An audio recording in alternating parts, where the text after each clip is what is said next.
Hello guys, I hope you're doing well wherever you're watching us from. This is K-Pop TV, and as always, I'm your host Zion San, and it's such an exciting time to just keep connecting with you guys on our YouTube channel. Make sure you subscribe, make sure you're following us on Facebook, so that that's how you guys are going to support us. We are shooting this particular episode at Tea Hotel, and we would like to give them a shout out because Tea Hotel, as the name suggests, manze, this is the famous tea hotel where you get the best tea in Kenya, and of course Kericho, the best tea in the world. So we would like to big up Tea Hotel because of giving us an opportunity to shoot this episode in their hotel. And by the way, it is back to life, amazing services, amazing meals, rooms, Zico, just pass by Tea Hotel and you will thank me later. All right, so on the show, I have an amazing guest that I know you guys muta enjoy conversation. It's one amazing conversation we are going to have, and kama kawaida, I bring in different guests to just spice up the show, different discussions, and it's such an honor for me to host her on this particular show. She's an accountant, she's a finance person, lakini leo tutaongea story ya do. Tutapiga tu story moja safi. Sitaki kuguzia ni gani hiyo, but just follow through and you're going to enjoy. All right, this is K-Pop TV. Karibu sana.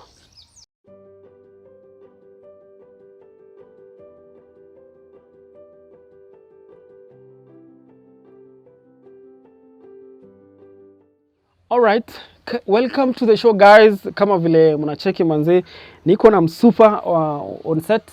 Karibu sana madam. Thank you so much for having me. Uko salama? I'm good. Na filma zetu na social distance. Sijui nikaribia kidogo ndio tuweze Uko poa? Niko salama. Yes. How are you finding Tea Hotel? Tea Hotel is an amazing place to be. Yeah. I believe baadaye tutakunywa chai and then... Yes, na Camille kidogo nimeambiwa tayarishe mambo yetu kidogo alafu tutafanya ile kitu. Amazing. When was the last time you were here? I think last month. Oh, yes, so wewe umekujanga huko eh? Yes. All right. It's a good place to hang out. Yes. Napenda sana maanthari. Ukiangalia the field, everything nice. Yes. So, a quick one I would like you to introduce yourself. Utuambie wewe ni nani so that our followers waweze kujua who is this lady na amekuja kufanya nini leo. But tell us about yourself. Vile wewe ungetaka kujulikana, the way you just want them to know you. You don't have to tell us everything. Oh, you are free to tell us everything again. Okay. All right. So thanks first for having me, Zion. I am Danielle Chepkorir, an HR by profession, but I also do marketing and sales. Oh, so it's not finance? It's not really finance. Oh, finance. my bad. Yeah, okay, it's fine. I love poetry. I do content creation, really. I do write articles. And I also love reading books. I am an avid reader. Yes, na kuonanga pale status manze, the kind of books you share, nasema munachambua sana, munasoma books kweli. Yeah. So basically that's it for now. That's Danielle Chepkorir, but most people know me by Nile because of really what I do. Okay. Yeah, thank you. Karibu sana to the show. Thank you. Nice to have you. Let's get down to it. So, Nile, ama ulisema? Yeah, Nile. I'll call you Nile. That is how I've always known you. Yeah. Niko na swali. Are you Gen Z ama wewe ni millennial? I think I'm a Gen Z. Yeah. Gen Z ni watu walizaliwa, remember watu walizaliwa between I think 96 na 2005 hapo, 95 to 2005. If I'm not wrong, feel free to correct me guys. So ulizaliwa hapo, so you are a Gen Z? Yeah, I'm a Gen Z. Okay. Because have you felt the way Gen Z squeeze wanaingililiwa, like Gen Zs, they are too, they are overconfident. Sometimes something that affects their career ama their perspective in life. But I love Gen Z myself because ni wase wenye they are more self-aware. You get? They are very aware, they are very outgoing, they are very bold, they are going for their dreams and what have you. So the reason why nilikuwa nataka kuuliza is because one, me I know I'm a millennial. Mimi ni old school kidogo. Sisi millennials tulikuwa tunaambiwa we are we want instant gratification. Sisi ni wale tunataka vitu sai microwave generation tulianziwa pia sisi tulipashwa. Sasa naona mumefikiwa Gen Zs mnapashwa kweli. How do you feel? Do you feel the pressure of, you know, everyone talking about what Gen Zs are doing, how Gen Zs are moving about? Yeah, being a Gen Z, you know, like most of our parents, they fall on the millennial somehow. Yeah, so because there's no other category of our parents. So rather to say, they are either old school or wako on the millennial side. So for us, we feel a lot of pressure. One is because our version of, or rather in the social, economic, political dynamic, right, rather. There's too much that has changed. You see, like our parents knew something different that rather we know right now. There's a lot in the spotlight right now that we really feel like we are in it. And then our parents now feel like, you know, it's not really necessary. I want to bring you up as I was brought up. But all this pressure of like, you need to do this, you need to do that. As a Gen Z, we are more vocal. We say something as it is. If rather talk about relationships, they are Gen Z, watakuwa very vocal. They'll speak out their minds. When it comes to politics, Gen Z watasema vile iko. They're not even afraid of the media.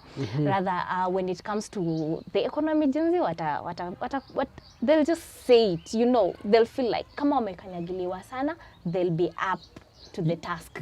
Yeah, and one interesting thing about Gen Z, hao ni wase wenye ukiwaona even in terms of economics and the way they do their lives, they do their work. Unapata, they call you out. By the way, ukiwa toxic in relationships, you know, they are more more vocal. Do you feel like you are like that? Ama uko na some millennials kidogo kwa umbali? I lay on both. Now, at some point, I feel like I'm a millennial, but at some point I feel like I want to really be on the Gen Z side. One is because I in a relationship, I really want to be felt. Now, being a lady, I don't want someone to like really step me back or hold me back, you know. So we're really vocal on like the kind of person we want to be in a relationship with. Whenever they want to trash us, we also want to clap back and trash. So yeah, that's basically the Gen Zs. We will even be out on media, you know, we're exchanging words here and there. Instagram has it, Snapchat has it. We just want to know, like, be heard on both sides so that no one is really felt like we nyamaza, you know. Yeah. One mzee who's a boss in some organization in this county was telling me about how he is learning a lot from the Gen Z interns that he's taken in his institution. Na alikuwa zile za the first I think like for the first 1 month yeye alikuwa na feel tu ana feel kuwachukua wote aweke kwa gunia watoe nje because one Gen Zs ni wale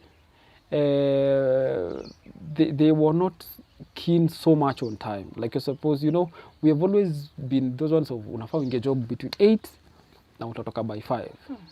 Now Gen Zs sometimes will come at 9 and then kama hakuna job they'll be like, what am I supposed to be doing exactly? Why am I, you know, why am I sitting doing nothing? I have to be doing something. Kama hakuna kitu nafanya, please allow me to go, I go do other things. You know, and they're actually saying it to the boss, to their face. Something that millennials and even the generation of our parents, I think they're the boomers, you know, they could never imagine doing such a thing. But for them, they come and work, they finish their tasks and they're like, yo, mi nataka kuenda nimemaliza job yangu. May I go now? You get? That is how. So I listened to this mzee nikajiambia, okay. Because I remember the first time when I was also employed, ilikuwa ni uingie job saa 2 na utoke by 5. It doesn't matter whether kuna kazi ama hakuna.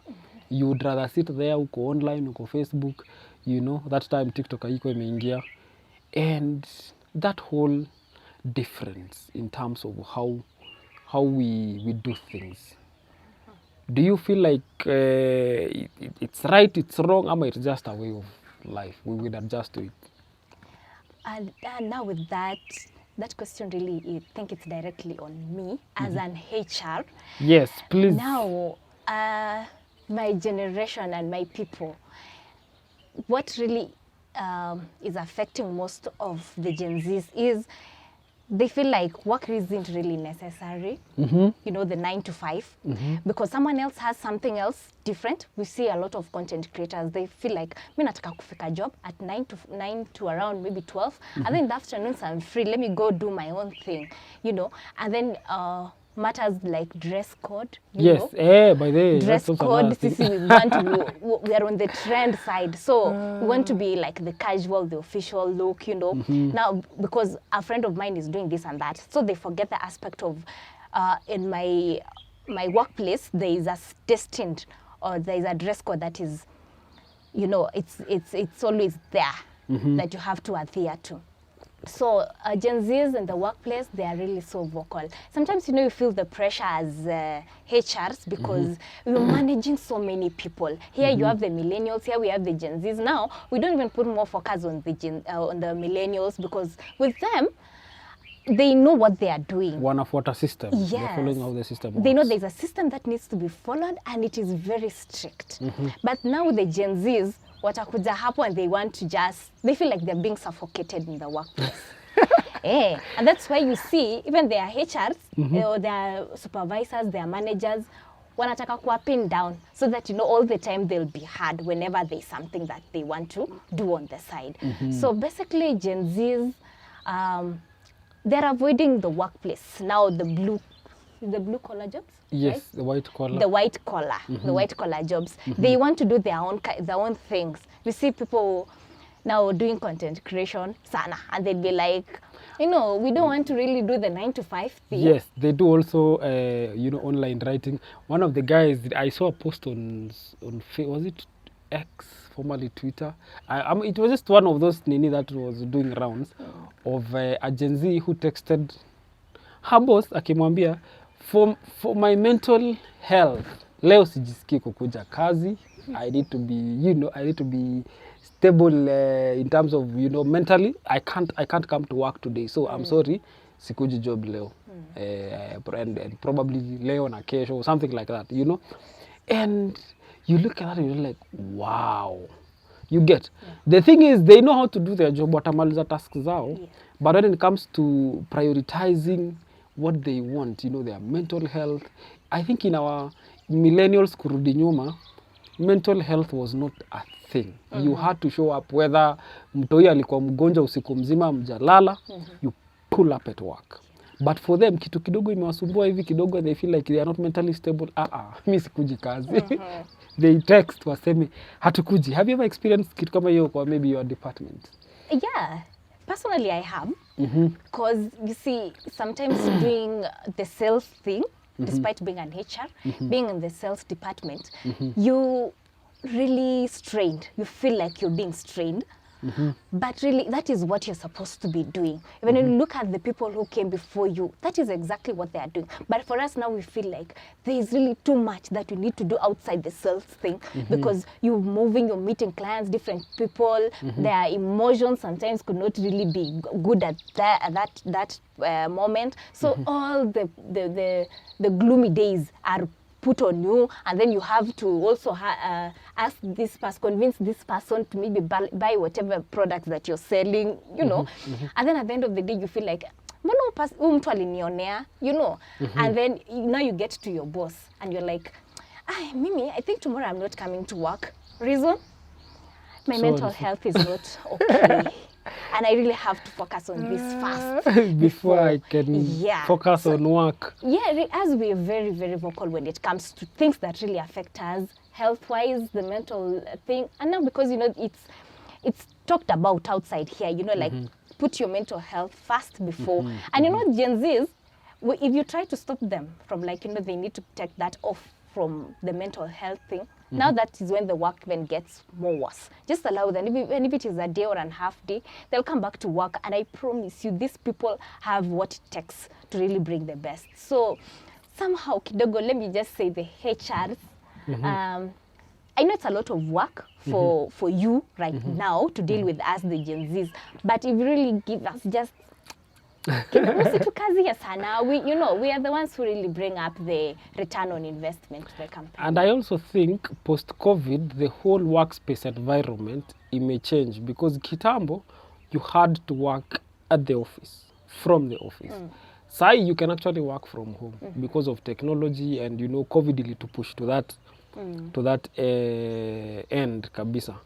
Now, Gen Zs are coming in to even take a notch higher, to take it a notch higher in terms of, paka sai, you can find them, they are not employed formally, but they work online. They do remote jobs, they do coding, they do a lot of online academic writing, and they are making serious money.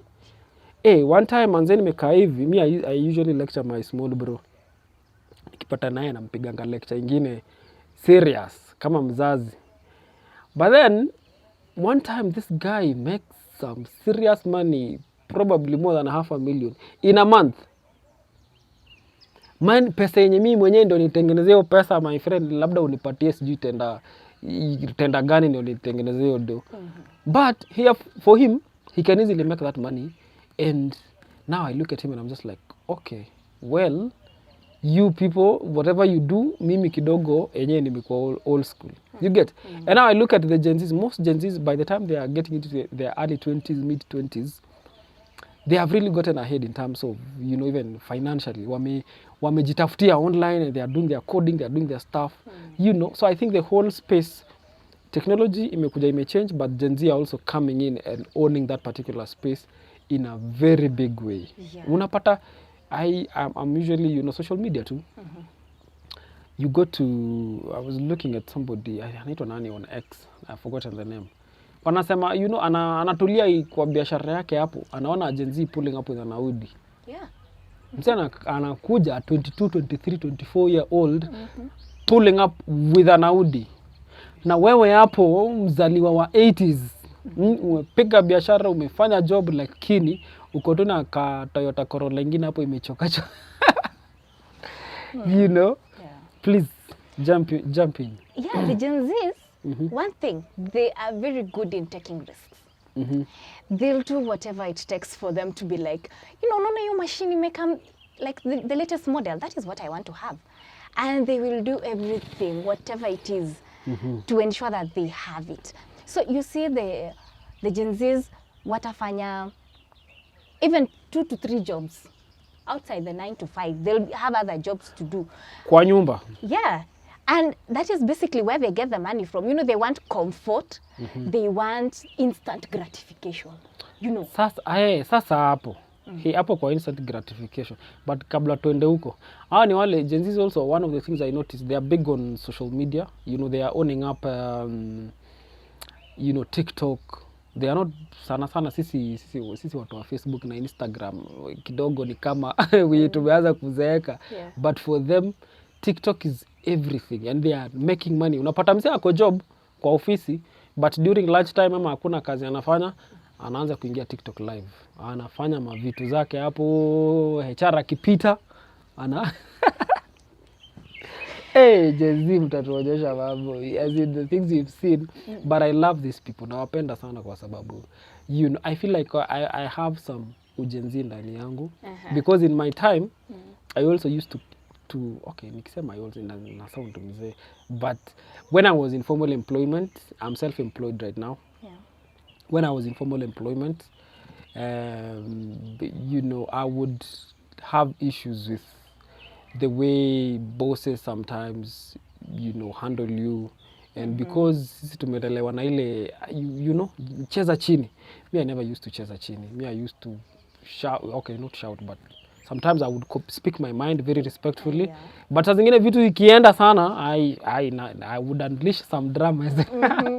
Something that I see in Gen Zs a lot. They speak their mind, they are very bold, and they can walk away from any situation. Yes. So you've brought in a very interesting point. Yeah, they want their things instant. Na hivyo pia sisi ndio tumekuwa tukiambiwa, sisi the millennials. Naambiwa, nyinyi ni microwave generation, nothing comes easy, mnataka vitu ya saa hii. That is one thing we used to be bashed on. Mpaka tulikuwa tunafeel to now it's wrong even to desire things and want things, Yeah. But here come Gen Zs who are actually getting stuff right now. Gen Z anakaa leo aseme ni aje, nataka kucode niunde system. By the time in a month's time ama two months time nimemaliza hii job, nimegatido, nimebuy nini yangu, niko na gari yangu, niko na ama nime move in from nimetoka Eastlands, nimeingia Kilimani, Kileleshwa, nimeingia you know. Kileleshwa. Una get? And they can do it in like 1 month. Next month manze msee ako Kilimani, ako Kileleshwa. Now, you know, Gen Zs, they are very aggressive. The 9 to 5 salary, here now you're Hiyo ni just pocket money. speaking. Exactly, that's pocket money. That's just something to just fuel the push that they're looking for, you know. Yeah, so the other jobs that will bring them the extra fees or the extra something, cash, that is what they use now for, you know, to just keep up with the trends, to keep up with the lifestyle. No, like me niko TikTok, I'll see my friend, amenunua something that I also want to have. And then be like, hey, what's up? How did you get this? You know? And then they're like, you know, this is what I got from maybe Instagram. I got this from maybe doing some coding. Ama you know. TikTok live. Yeah. TikTok live And then unaingia pale. from that, they get Unapewa gifts. they get what they want. So our parents, at some point, I feel They like don't understand. they want to bash it off. Like, apana, you just give us a valid reason or a valid point on how you got this. Where your 50,000 or something like this, you know? Yeah, but now when we really look into what the Gen Zs are doing, the aggressive point, and you know, And they are smart. Then they are also smart. Yeah, they don't have patience when they want to get something. You won't stop them. It's until they get it, and they'll be back to like, you just give me time. Yes. So Okay. Gen Zs, they really want instant gratification. They don't have patience. Don't teach a Gen Z on how to be patient. Apana, they want to hear you out. And then another thing, Gen Z, they really have peer pressure. So that's really what there's a even lot of pushes them influence. more into, you know, Because they're in the getting social what they space. desire. Yes. So I think, before to delve now into the other side of things, nataka tuchukue break kidogo. We'll take a small break and then we'll be back. Tukuje tuchambue tu just as a whole, tuone what are some of the things we can learn and what are some of the things we can, you know, both ways, you know, as you know, the older generation, the new generation that is coming in, even in terms of consumption of, you know, the arts, you know. Ukiangalia mziki ya kitambo na mziki ya saa hii. Wewe unajua DJ Pinye? Gen Z, but I'm sorry. You don't know DJ Pinye? No. Kai. Okay, guys. Tuchukue break and then we'll be back after dakika chache kidogo. All right? Keep it locked. This is K-Pop TV. Ndege Chai Sacco wishes to thank you, our esteemed customer, for your efforts that has anchored our services all over the region. We celebrate and thank you for believing in and working with us. At Ndege Chai Sacco, we not only offer financial services, but also partner with you to fulfill your lifelong dream. For any queries concerning our products and services, visit any of our branches in Kericho, Naivasha, Silibwet, Lemotit, or Litein. You can also call us on 052 203012. Ndege Chai Sacco, prospering together.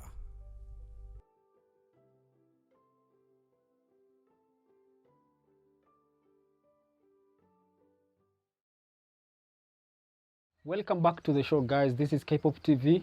I'm your host, Zion San, and I'm hanging out with the beautiful Nile. Yes. Ulikuwa unaniambia ujui DJ Pinye? Who is he, by the way? Enyewe ni Gen Z. Wow. I thought like kidogo because you are the early version of Gen Z, you would know who DJ Pinye is. So do you know who Red Sun is? Red Sun, I think I know. The guy who used to have some signature look. Okay, do you know what he does first of all? He's a musician, I think. What kind of music? Oh, okay. That's just what I know about Red Sun. Do you know who Nonini is? Nonini is still a musician as well. Do you know who Flani? Do you know who Juakali is? Yeah, I do.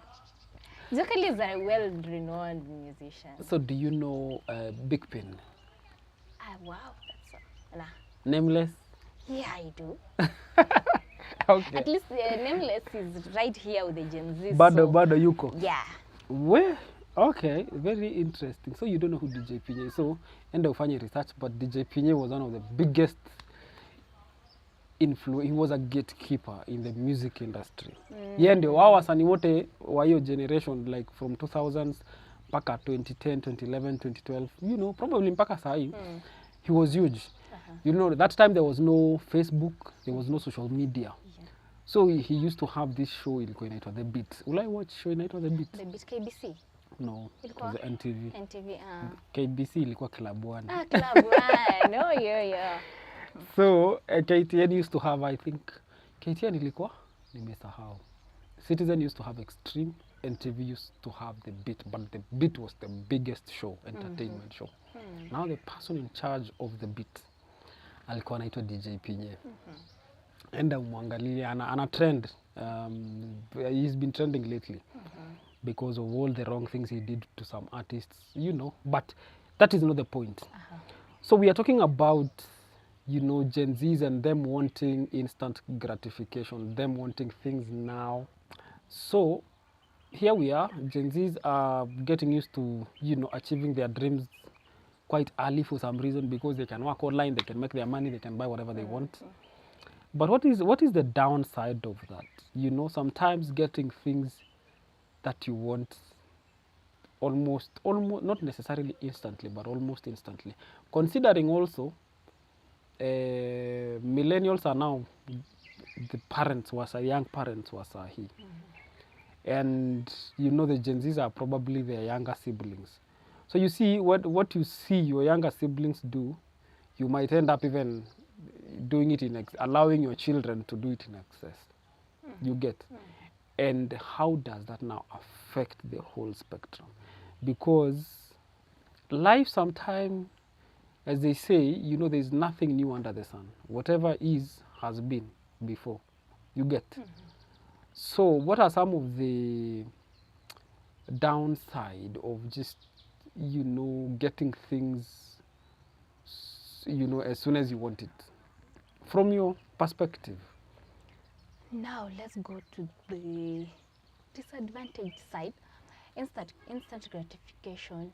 You want things very fast. You want to settle very fast, earlier than maybe your peers, or rather with your peers. And then now the delayed gratification, whereby you have all the patience on earth. You start with your 8,000 salary, kwenda tu polepole ukiprogress, mpaka ufike ile point yenye, now you're comfortable with getting the things that you wanted to get at a certain point of time where you feel like all your peers already have that. So now the disadvantage side is because of the peer pressure. I want to have something that a friend has, or I feel like I'm left back. You know, nimebaki nyuma peke yangu. What are all these other people doing? Now we get so much things. We involve ourselves in some of the things that maybe the society is against, or we want the society to see them as though it's acceptable, but not really acceptable. First, we see if we were to compete with someone, I'd be like, you know, my friend has this and this. He's in a very good relationship, rather, but we'll really go deep into the relationship. What kind of relationship are they really into? You know, are they in the relationship? Is it healthy, or are they just in that kind of relationship because they really want the 1, 2, 3 things? You know, the comfort, the luxury, and all that, to travel the world and see all that. Okay. So one thing we must also agree is that not all Gen Zs as a generation are winning. You know, they're also struggling in so many areas, and I know the main thing, of course, ni kutafuta dough and everything, you know, and ensuring that your career is getting ahead. We must agree that not all of them are doing fine, but it's just interesting how things right now, the way they are moving and the way they are coming in as a generation, they are coming in a big way, but in a totally different way. So most of the time they are misunderstood, but at the same time, there has to be a bottom line in terms of how far they can go. You get? Because life ni ile ile. Nothing is new under the sun. So ukizoea vitu za haraka, again, itakuja ikurambe baadaye. But if how do you build resilience? Because resilience is one of those qualities that you need in life. How can you be consistent? Hata hii kwa hii content creation, you know, unaweza unda something leo on TikTok and you go viral, but then can you keep up? Yeah. You understand? Ama just small wins hapa na pale, and you are done. You know, and then the moment hauko, the attention is not on you, then you are depressed. Yeah. You get? So there's definitely the downside of things, yeah, of wanting instant gratification, wanting to get things very fast, because the majority, you know, they kind of hizi kupenya penya ni kidogo. It's not like in very massive way. So we still have a lot of Gen Zs that are going through the mainstream system, na system inawatandika proper. Yeah? But remember, they are looking at their peers on social media. They are making it, you know, they are buying cars. You know, we look at, you know, all manner of people posting all manner of They're cars, living the you know. life. They are living the life. But at least for us millennials, much as pia wasi wetu walikuwa na win, and even the generation of before, you know, before us, unapata they had some form of resilience. Vitu bado zilikuwa, you know, the more hardcore kidogo. So you go the hard way. You have to be patient. You have to build your wealth pole pole. You have to go through the system pole pole. You have to go through the ranks in terms of career. But here you are, mse mulimaliza high school nae, you know, he's driving, anaishi place fiti, anafanya all manner of things. Na by the way, ame odo genuinely. Yeah.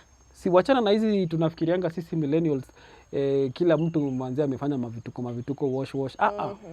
I know a guy, a 22-year-old young man who got a job akiwa first year, working online for an online company ya US. And the guy used to make around 1.6 million a month. He used to be paid 400k, 500k every single week. And he built alijenga hao ya karibu 6M. This is a 22-year-old. So hii si story ya wash ati guys are washing money huku nje, cleaning money. These guys are earning money genuinely.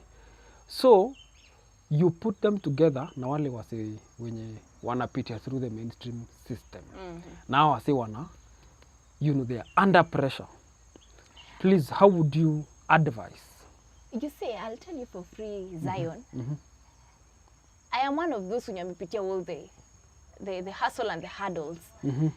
Life is not as easy as we perceive or as we see, or rather when we come out and then people see us with we have it. Hebu tupatie story yako. What have you gone through? Tuambie tusikie basi. With that, I'm someone who really, I'm on the delayed gratification side. I believe in progress. I believe in consistency. I believe in working for yourself, working for you, not rather having someone to work on their side and then now, you know, they just pour it on you. You know, like the progress thing is, there's nothing sweet like having what you really own. We mwenyewe, you can really show it by proof, mimi nimetoka from this stage to this level and this is what I have by my own effort.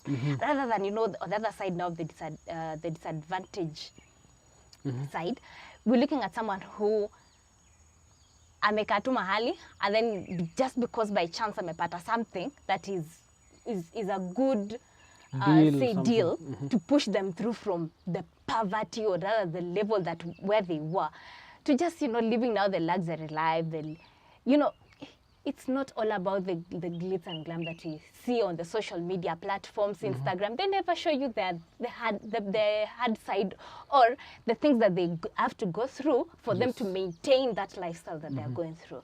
That's why we see or we hear a lot of like someone was killed in blood. In cold blood, just because, you know, they were maintaining a lifestyle and then there is a story that they don't want to tell in social media. So rather, delayed gratification, I would say, just live by it, stay by it. Go through the process. Yes, pray about it. Just, you know, believe that one time you're going to have that. Because you see, if people, okay, I'd rather say my peers, they are those who are ahead of me. So I won't break a bank just because I want to be somewhere that person is at. for me to be there, you know, progress and consistency is where the deal is at. So for the Gen Zs, just focus on you. Know that at the end of the day, whether there is a good deal or there is no good deal, there's still life to live. Yeah. So that's it. You know, back in my 20s, I wanted to be, you know, one of the biggest artists, you know. Really trying to put in the work, yeah. And one of the things that I used to lack was, you know, the ability to pay for production, you know, studio charges, and also shooting videos and stuff like that. And that time, you know, music videos, you know, a lot of guys from my generation, you know, the Willie Pauls, the Bahatis, you know, they were really moving in a very big way. So here you are, your peers are making it big, but here you are, kitu inaku hold back. Yani ni kitu kidogo, you just need to get to studio and produce a song, shoot a video, and then do it again, maybe 2-3 songs, and hopefully you have a hit and you are in the mainstream, you know, scheme of things.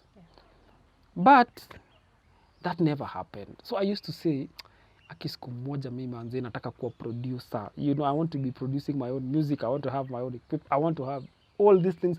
Ndio sasa nifanye, you know, nifanye hiyo kazi. But do you know how long it took me? You know, I think it took the entire of my 20s. You know, by the time I'm getting into my 30s, is when I'm beginning to kupata to breakthroughs hapa na pale. You know, people are beginning to believe in your vision. You know, you're also beginning to feel like you can do it. You are making it, you know. And I sit back now, and I sit and look back right now, and I'm just like, all the things we used to pray for, somehow, okay, not all the things, but you know, the main things that we used to pray for in our 20s, we got to achieve them in our 30s. Now the things I want in my 30s, from experience, nimelan, I might not necessarily get them in my 30s, but so long as I'm on that trajectory, I'll get there. If I want the best car, it is possible for me to get the best car. But because my 20s taught me something about resilience, consistency, and just keep, you know, making that single step ahead. You know, so long as you're unaendelea tu, then you can be guaranteed that God giving you life and good health, you will get there. Yeah. You get. Yeah. So now, even when you're talking about that, you know, there are some parents who I can say maybe they have the mentality of Gen Z. They will let their kids do whatever they want to do. So that is now the point where there is no, there's the freedom side. Oh, much lower, you do whatever you want to do. So nobody is responsible, or nobody has that aspect of denying you to do other things. So anyone is entitled to doing anything as long as, unajua kuna watu wengine, they've seen their parents do some things, and then for them it's quite right. Normal. It's like, you know, when if a parent is a heavy drinker, it's a norm in their home to do that. So they'll even come on your face and they'll drink. They'll come tell you all the dirty things that they want to tell you. And these parents, they don't have that. They lead by example. Yeah, they won't try interject. They'll be like, it's okay, you know, you just have to do this and this. And that is where the responsible side of the Gen Zs now come up. There is a drug addiction. There is issues with morality. Yes, immorality. There are now people who, they want to do every dirty thing to ensure that, you know, their names, or rather they are trending because they did something, and that is for them maybe to earn something, or rather because they have been promised some very sparking deal.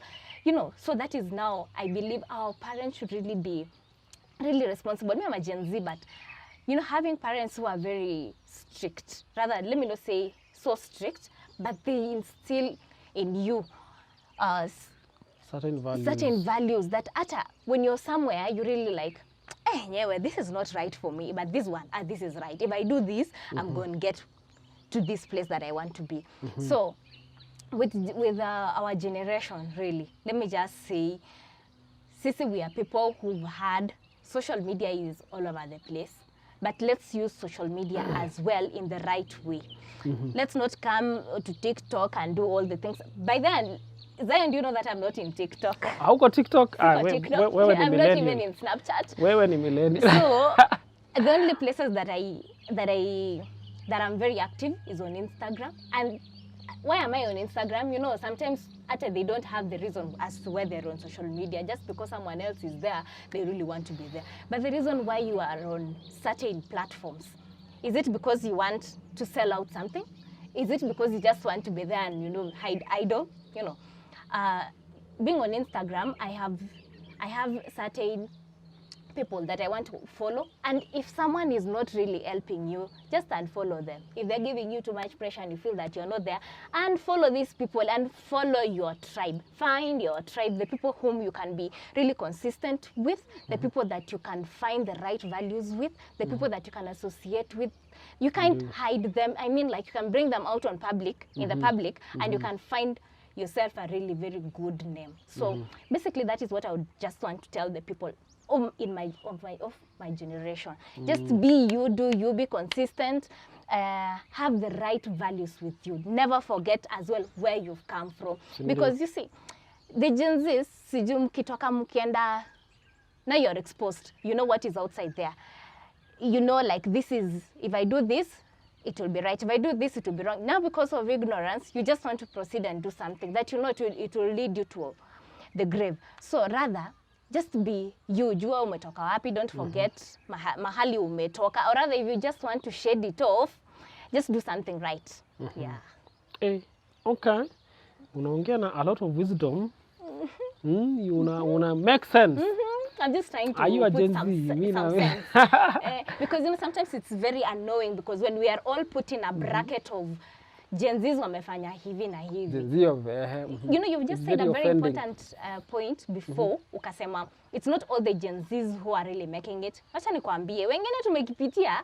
We've done like 10,000 jobs. Really, the 10,000 jobs before really we get to where we. Na ni 8 to 5, ama saa zingine ni 8 to 9 p.m. It doesn't matter. Sometimes even you just want to do the shift jobs.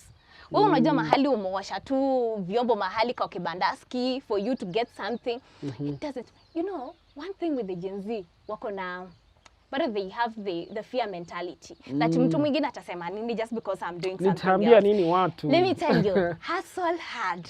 Hustle hard mpaka watu wajiulize, na hizo vitu by the end zinampea what it takes to sustain their lives. You know, just do it. Whatever job that you get, just be there. Let's know it is a genuine thing that you are doing. You know, jitume too, because at the end of the day, it's you. Things are gonna and work you. out. We already have that. When you're growing up, we have this thing of, I love to have a very good family, a stable one, where we can, you know, go out, you know, have some very good time, be traveling, and all that. So that does not just come on a silver platter. We really have to work for it. Yeah. So even with relationships, let me shed light. Let me just give my own experience with relationships. Tupatie chai. We want to, I know this is where. Now, The gist of things. yeah, is at. So with relationships, don't do something because someone else is doing. If someone is dating a mubaba, what is the agenda behind it? Some people, you know, they really live the life, and it's a genuine life from the mubaba thingy. Let me tell you for free, because I do have friends they've established their lives. There are wababas who come in. Okay, I'll be using the wababas in quotes because they We know believe what it's the it means. older men, and then, you know, they're giving them the life, the luxury and all that. But there are men who come with very pure and genuine intentions. They will look at you with, you know, you have the papers, and then, you know, you expect to be given something in return, you know. So if you have the papers, you have everything, you are smart, you know what you want, you have a plan. So if this person comes to you and gives you a very good deal, at the end of the day, you have something that you take back home. And you see, there are people who have educated their younger siblings from the jobs that they do. You know, if I'm given a tender somewhere, and I feel like it was an older guy who gave me this, at some point I feel like, yeah, if it is benefiting me in a good way, why not? You just take it. As long as you know what you really want at the end of the day. Be smart, be disciplined, just be you, be the strict you, you know, so that at the end of the day, you're not just the trash thingy, you know, you're just being trashed and that's done. And then another thing with relationships as well, I mean, just go with your pace. Wewe kama hujapata mtu yako, you don't force things. So walisema huu ni mwaka wa kuforce. No. Let's not bring the first thing and to concept.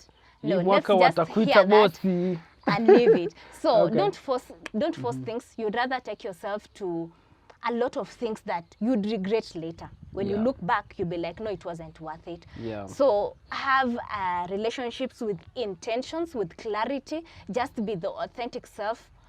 You be your authentic self, and at the end of the day, give yourself that one good relationship. Find you a partner that you can pray with, a partner that you can Play play with, and then just you have is finding you find sense together. When you really sit down, you can know You're that vibrating in the same this frequencies. person really, you can take to the next level and all that. Let's have like the genuine, the authentic kind of relationships. Tusikue tu kwa relationships because it's a trend or something that you have to have someone. Loneliness, let me tell you, it's a turning point. When you're feeling lonely, that is the time you know there's something that is great is about to happen. So rather, kisa kwa kama motivational speaker hapa. Na kusikiaza hapo kwa relationships umekuja na a lot of enthusiasm. And with that, I'm speaking with so much